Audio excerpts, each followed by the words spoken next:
Air taxi ભારતમાં આવી રહી છે પહેલી વખત, અને એની અંદર નહીં રનવેની જરૂર પડે, નહીં ઈંધણની જરૂર પડે. ભારતના અનેક શહેરો એવા છે કે ટ્રાફિકની સમસ્યાથી માથાનો દુખાવો થઈ જાય. જે ડેસ્ટિનેશન પર તમને 10 મિનિટ લાગે એવા ડેસ્ટિનેશન પર ઘણી વખત ટ્રાફિકને કારણે 2-3 કલાક થઈ જાય. તો એવા સંજોગોની અંદર તમને એમ થાય કે કંઈક એવું આવી જાય કે ફટાફટ આ ટ્રાફિકમાંની જરૂર નહીં પડે અને જે ડેસ્ટિનેશન પર 5 મિનિટમાં 8 મિનિટમાં પહોંચી જાય તો કેવું. આવું શક્ય છે, કારણ કે આજની દુનિયા એવી છે કે કોઈ પણ વસ્તુ અશક્ય નથી, અને આવું શક્ય ભારતમાં બનવા માટે જઈ રહ્યું છે. એર ટેક્સી ભારતમાં આવી રહી છે પહેલી વખત, અને એની અંદર નહીં રનવેની જરૂર પડે, નહીં ઈંધણની જરૂર પડે, અને 36 કિલોમીટરનો રસ્તો માત્ર 8 મિનિટની અંદર કપાઈ જશે. તો આના વિશે તમારી સાથે વાત કરીશ.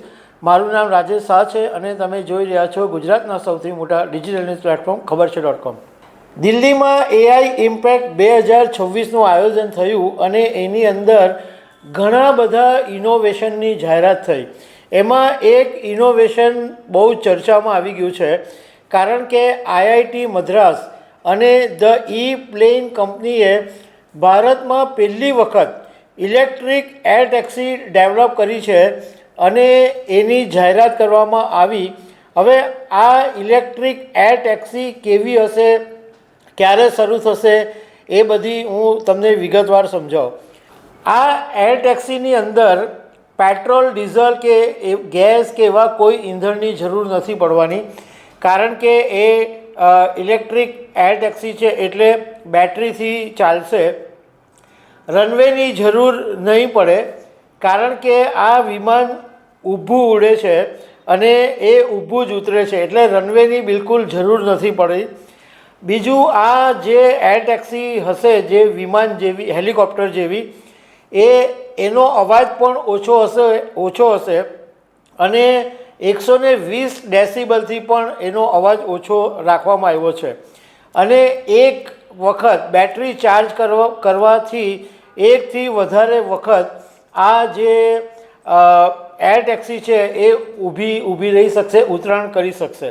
હવે હું તમને થોડાક એક્ઝામ્પલની સાથે સમજાવું કે ધારો કે તમે સુરતમાં છો અને સુરતની અંદર તમને મોટા વરાછાથી ડુમ્મસ જવાનું છે, તો આમ ટ્રાફિક નહીં હોય તો બહુ વાર નહીં લાગે, પરંતુ જો પીક અવર્સની અંદર ટ્રાફિકમાં તમે નીકળો તો તમારા લાંબા 2-2.5 કલાક બી કોઈક વાર થઈ જાય.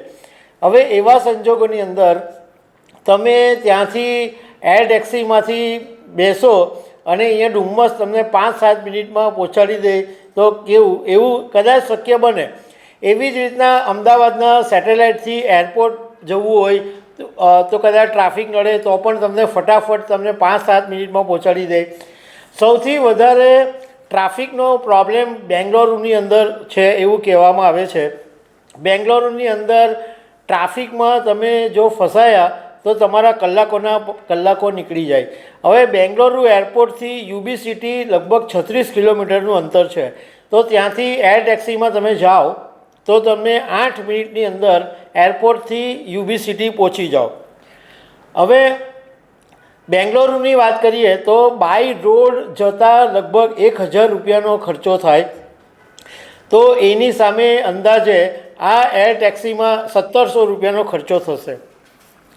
હવે ક્યારે શરૂ થશે એની તમને વાત કરું તો સપ્ટેમ્બર-ઓક્ટોબર 2027માં આ એર ટેક્સી શરૂ થવાની સંભાવના છે, અને એ પહેલાં એર એમ્બ્યુલન્સ શરૂ કરવામાં આવશે અને એ પછી એર ટેક્સીની સેવા શરૂ કરવાની યોજના છે. શરૂઆતમાં જે એર ટેક્સી હશે એમાં પાયલોટ સહિત ટોટલ 3 લોકો બેસી શકશે, પરંતુ જેવી એ સક્સેસ થવા માંડશે એટલે 19 સીટરની એર ટેક્સી પણ બનશે એવું જાણવા મળ્યું છે. બીજું, director general of civil aviation પાસેથી મંજૂરી પણ મળી ગઈ છે. અને નવાઈની વાત એ છે અને મહત્ત્વની પણ વાત એ છે કે આ આખી એર ટેક્સી ભારતમાં જ બની છે, એટલે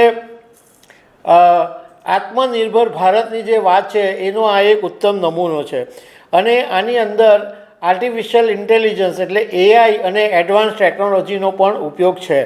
તો દર્શક મિત્રો, આવી અનેક વાતો સાથે અમે તમને મળતા રહીશું. આભાર.